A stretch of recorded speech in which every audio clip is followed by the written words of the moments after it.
Hello and welcome to the How to Exit podcast. I'm here today with Simon Bedard, and he's the founder and CEO of Exit Advisory Group, a boutique M&A firm in Australia that also provides a range of advisory services focused on exit strategies and maximizing company value. Simon's experience spans over 20 years in the finance, investment, energy, and technology sectors. As an entrepreneur, Simon has started, bought, and exited companies. He's also had significant experience in the corporate sector, including one of Australia's largest banks in their institutional banking and global markets division. Simon's also the host of Buy, Grow, Sell, the podcast for entrepreneurs looking to acquire, grow, or exit a business. Welcome to the show. I'm glad to have you here, Simon. I want to know your background story, kind of who is Simon? What got you into this industry?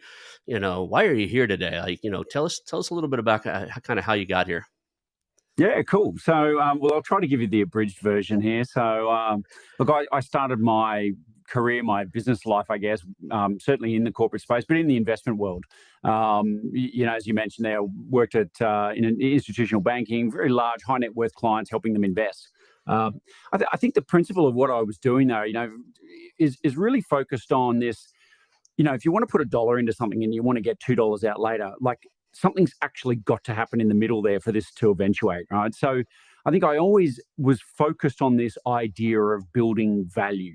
And so I finished up my time there, the big recession back in 2008, went off and, what do you do when you've got a young boy, your wife's 6 months pregnant, you're no longer working in your job because you took redundancy? Well, of course, you start a business, right? Because, you might as well take on more risk and more concern. And so we did that. And we went into a completely different space because we were, I think, Ron, not just looking for something to be, to pay the bills. We wanted to do something that we could believe in and be passionate about. And so we went into the renewable energy and sort of environmental space.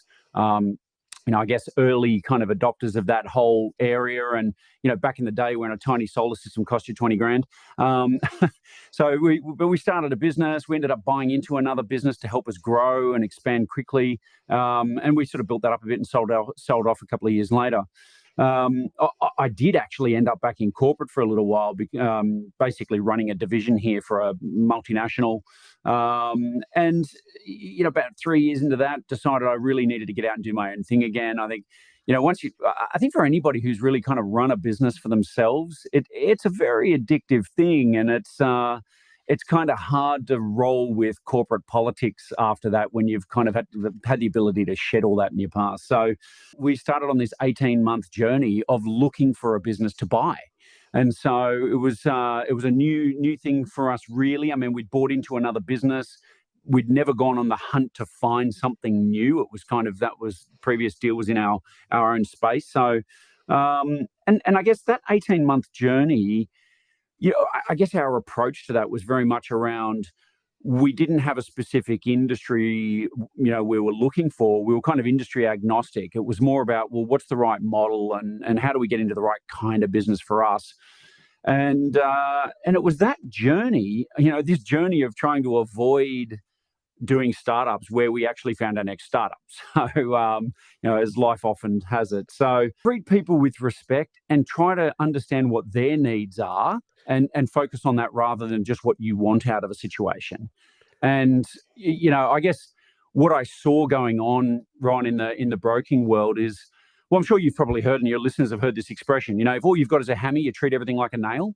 Well, if I only get paid when you take a deal, well, good, bad, or indifferent, this is the deal you've got. You should just accept it.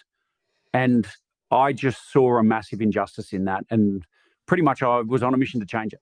Where's the threshold where they start to get their act together? Like, as a business owner, by default, starts to get their act together at a certain level. What do you think that level is? I don't think that. I mean, there are always kind of some rules of thumb around this sort of stuff, I find. But generally speaking, they also, for every rule, there's also exceptions to the rules. So I don't know if it's maybe the exception is the norm. But I've got clients who are in that kind of 30 to 40 million turnover space who still don't have a CRM and still don't have basics in place. And I'm like, you guys are kind of successful in spite of yourself. So It really is funny, and then you'll come across little businesses sometimes, and they are just so super organized and systemized. And so I think, back to the original kind of point here about, if you do want to sell, you got to kind of start asking yourself, well, what is it that I'm selling, and what am I trying to get out of this experience?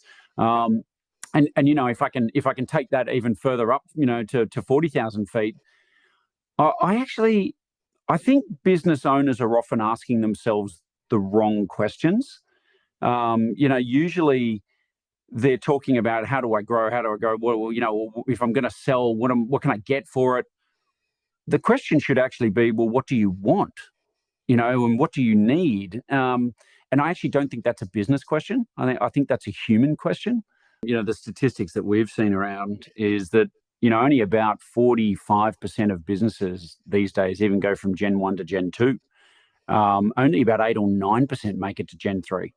And it's logical, I think, in a lot of ways, in that, we're more educated than we've ever been as a society, right?